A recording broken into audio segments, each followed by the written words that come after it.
ಆ 2 ಕಾರ್ಯಕ್ರಮ ಬಗ್ಗೆ ಕೂಡ ಹೇಳ್ತೇನೆ. ಉದ್ಯೋಗದ ಮೇಳದ ಬಗ್ಗೆ ಕುರಿತು ಹೇಳಿ ಮತ್ತೆ ಕೊನೆಗೆ ಬರ್ತೇನೆ. ನಾವು ಈ ವರ್ಷ ಮತ್ತು ಹೋದ ವರ್ಷ ನಮ್ಮ ಸರ್ಕಾರ ಬಂದ ಮ್ಯಾಗಿಂದ ಮಾನ್ಯ ಮುಖ್ಯಮಂತ್ರಿಗಳು ಮತ್ತು ಮಾನ್ಯ ಉಪಮುಖ್ಯಮಂತ್ರಿಗಳು, ಜಿಲ್ಲಾ ಸಚಿವರು ಮತ್ತು ನಮ್ಮ ಇಲಾಖಾ ಸಚಿವರ ಸಹಯೋಗದಲ್ಲಿ ಹಲವಾರು ಕಡೆ ನಾವು ಈ ಉದ್ಯೋಗ ಮೇಳವನ್ನು ಆಯೋಜಿಸಿದ್ದೀವಿ. ಉದ್ಯೋಗ ಮೇಳ ಅಂದರೆ ಎಲ್ಲರೂ ಅಂದ್ಕೊತಾರೆ ಬರೀ ಮೇಡಮ್ ಏನು ಉದ್ಯೋಗ ಅಂದರೆ 100% ಉದ್ಯೋಗ ಕೊಡ್ತೀರಾ ಅಂತ. ನಾನು ಒಂದು ವಿಷಯ ಹೇಳೋಕ್ಕೆ ಇಷ್ಟಪಡ್ತೇನೆ. ಉದ್ಯೋಗ ಮೇಳದಲ್ಲಿ ಯಾವುದೇ ಒಂದು ಉದ್ಯೋಗ ಮೇಳದಲ್ಲಿ ಒಂದು 20% ಉದ್ಯೋಗ ಸಿಕ್ಕರೂ ಅದು ಬಹಳ ದೊಡ್ಡದು.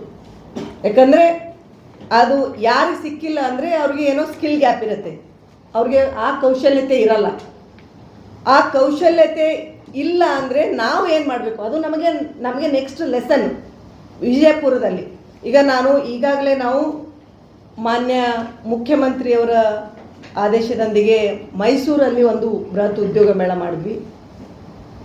ಮಾನ್ಯ ಮುಖ್ಯಮಂತ್ರಿ, ಉಪಮುಖ್ಯಮಂತ್ರಿಗಳು ಮತ್ತು ಪ್ರಿಯಾಂಕ್ ಖರ್ಗೆ ಅವರು, ಶರಣ್ ಪ್ರಕಾಶ್ ಪಾಟೀಲ್ ಅವರ ಸಹಯೋಗದಲ್ಲಿ ಕಲಬುರಗಿಯಲ್ಲಿ ಕೂಡ ಒಂದು ಡಿವಿಷನ್ ವೈಸ್ ಇವೆರಡೂ ಕೂಡ ವಿಭಾಗೀಯ ಮಟ್ಟದ ಉದ್ಯೋಗ ಮೇಳವನ್ನು ಮಾಡಿದ್ವಿ.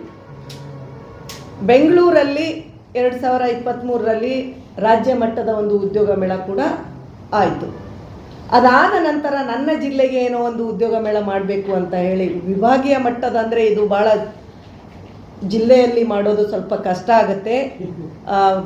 ಬೆಳಗಾವಿ ಅಥವಾ ಹುಬ್ಬಳ್ಳಿಯಲ್ಲಿ ಮಾಡಿ ಅಂದಾಗ, ಇಲ್ಲ ನಾನು ಮೊದಲು ನನ್ನ ಜಿಲ್ಲೆಯಲ್ಲಿ ಒಂದು ಉದ್ಯೋಗ ಮೇಳ ಮಾಡೋಕ್ಕೆ ಇಷ್ಟಪಡ್ತೇನೆ ಅಂದಾಗ ಅದಕ್ಕೆ ನಾನು ನಮ್ಮ ಸಚಿವರ ಸಮ್ಮತಿ ಮತ್ತು ಜಿಲ್ಲಾ ಮಂತ್ರಿಯವರ ಸಮ್ಮತಿ ತಗೊಂಡು ಈ ಒಂದು ಉದ್ಯೋಗ ಮೇಳವನ್ನು ಆಯೋಜಿಸಿದ್ದೀವಿ.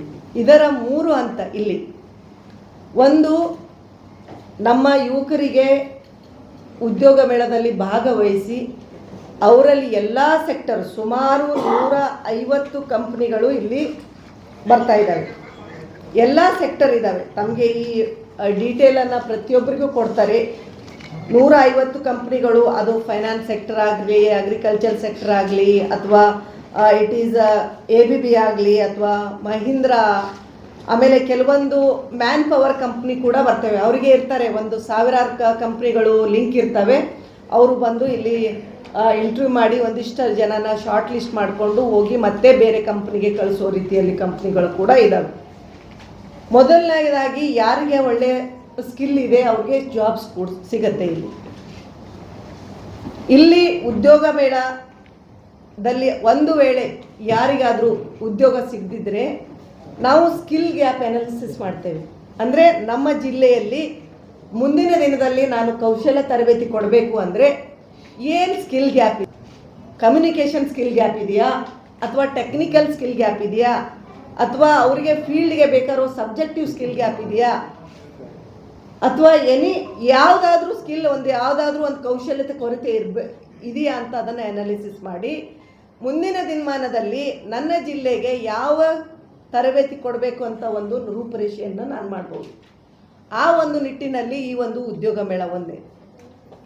ಎರಡನೇದು, ನಾನು ನಲ್ ಜಲ್ ಮಿತ್ರ ಒಂದು ಕಾರ್ಯಕ್ರಮ ಮಾಡಿ ಮಹಿಳೆಯರು ತರಬೇತಿ ತಗೊಂಡಿದ್ದಾರೆ. ಅವರಿಗೆ ಟೂಲ್ ಕಿಟ್ ಕೊಟ್ಟಿಲ್ಲ.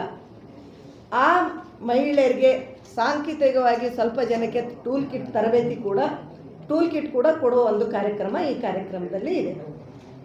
ಮೂರನೇದಾಗಿ 2021-22ರಲ್ಲಿ ನಮ್ಮ ಹತ್ರ ಟೈಲರಿಂಗ್ ಆಗಿ ತರಬೇತಿ ತಗೊಂಡ ಮಹಿಳೆಯರಿದ್ದಾರೆ. ನಾನು ಬರೋಕ್ಕಿಂತ ಮುಂಚೆ ಅವರಿಗೆ ಕೂಡ ಅದನ್ನೆಲ್ಲ ಕೆಲವೊಂದು ಅಸೆಸ್ ಮಾಡಿ ಯಾರು ಯಾವ ಜಿಲ್ಲೆಯಿಂದ ತಗೊಂಡಿದ್ದಾರೆ ಅಂತ ಹೇಳಿ ತಗೊಂಡು ಪ್ರತಿಯೊಂದು ಜಿಲ್ಲೆಗೆ ಕೆಲವೊಂದು ಅಂತ ಹೇಳಿ ನಮಗೆ ಕಿಟ್ಗಳು ಬಂದಿದ್ದಾವೆ ಟೈಲರಿಂಗ್.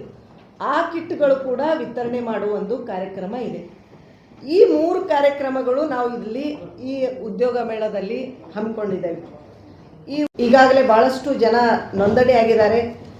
ಜಿಲ್ಲೆಯಲ್ಲಿ ಸುಮಾರು 5,000ಕ್ಕಿಂತ ಹೆಚ್ಚು ಜನ ನೋಂದಣಿಯಾಗಿದ್ದಾರೆ.